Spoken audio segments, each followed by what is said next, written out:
వంశీ మీద పెట్టిన false case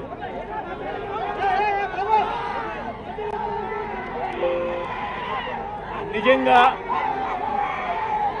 రాష్ట్రంలో దిగజారిపోయిన లా అండ్ ఆర్డర్ను వంశీ అరెస్టు అద్దం పడుతుంది. ఎందుకనంటే వంశీను అరెస్ట్ చేసిన తీరు ఒకసారి గమనించినట్టయితే అతి దారుణమైన law and order break down కనిపిస్తుంది. ఒకసారి గమనించినట్టయితే ఈ కేసులో గన్నవరం పార్టీ కార్యాలయంపై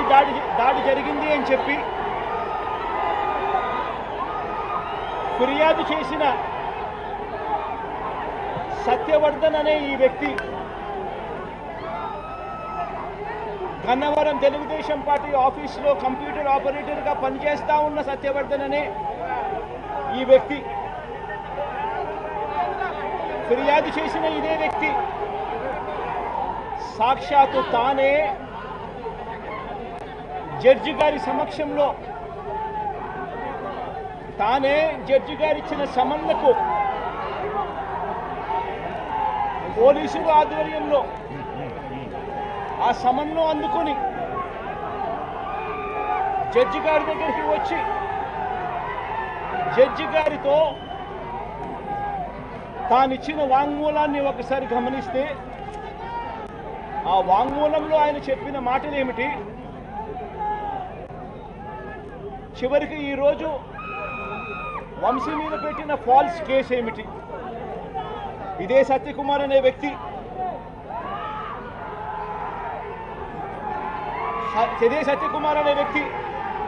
జడ్జి గారి సమక్షంలో సత్యవర్ధన్ అనే వ్యక్తి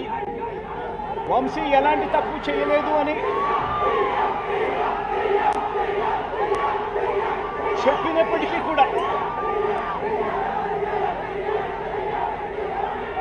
వంశీ మీద తప్పుడు కేసులు ఈరోజు బనాయించడం జరిగింది. ఒకసారి ఈ కేసుకు సంబంధించి ఘటనలు ఒకసారి గమనించాల్సిన అవసరం ఉంది. ఫిబ్రవరి 19వ తారీఖున 2023 మంగళగిరిలో టీడీపీ హెడ్ ఆఫీసులో పట్టాభి అనే వ్యక్తి చేత వంశీ మీద భరించలేని విధంగా బూతులు తిట్టించారు చంద్రబాబు నాయుడు గారు. మంగళగిరి తెలుగుదేశం పార్టీ హెడ్ ఆఫీసులో ఫిబ్రవరి 19, 2023 పట్టాభి అనే వ్యక్తి రెచ్చగొడుతూ వంశీని తిడుతూ ఫిబ్రవరి 19వ తారీఖున తాను మాట్లాడిన మాటలు, ఫిబ్రవరి 19, 23 వాడో పిల్ల సైకో, నేనే గన్నవరం వెళ్తా, ఎవడేం పీకుతాడో చూస్తా, ఆ వంశీ సంగతి తేలుస్తా, నియోజకవర్గంలో నుంచి బయటికి విసిరేస్తా అంటూ గన్నవరం ఎమ్మెల్యే వల్లభనేని వంశీని రెచ్చగొట్టింది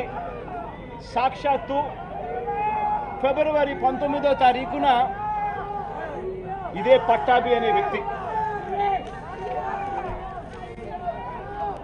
అంతటితో ఆగకుండా ఫిబ్రవరి 20వ తారీఖున అంటే మరుసటి రోజు చంద్రబాబు గారు పట్టాభిని నేరుగా గన్నవరంకే పంపారు. గన్నవరంకే పంపి గన్నవరంలో ఆయన అక్కడికి వెళ్ళి గన్నవరంలో మళ్ళీ ప్రెస్ మీట్ పెట్టి మళ్ళీ వంశీని మళ్ళీ తిట్టి అదే గన్నవరంలో చుట్టుపక్కల ప్రాంతాల నుంచి తాను పోగేసిన మనుషులను తాను వెంట పెట్టుకొని ప్రెస్ మీట్లో మరొకసారి వంశీని తిట్టి ఒక ప్రొసెషన్గా వైఎస్ఆర్సీపీ ఆఫీసును అటాక్ చేయడం కోసం ఫిబ్రవరి 20వ తారీఖున ఇదే పట్టాభి బయలుదేరాడు. బయలుదేరిన ఈ ఘటనలో ఇదే పట్టాభి ఫిబ్రవరి 20వ తారీఖున వైసీపీ ఆఫీసుకు తన మనుషులతో ప్రొసెషన్గా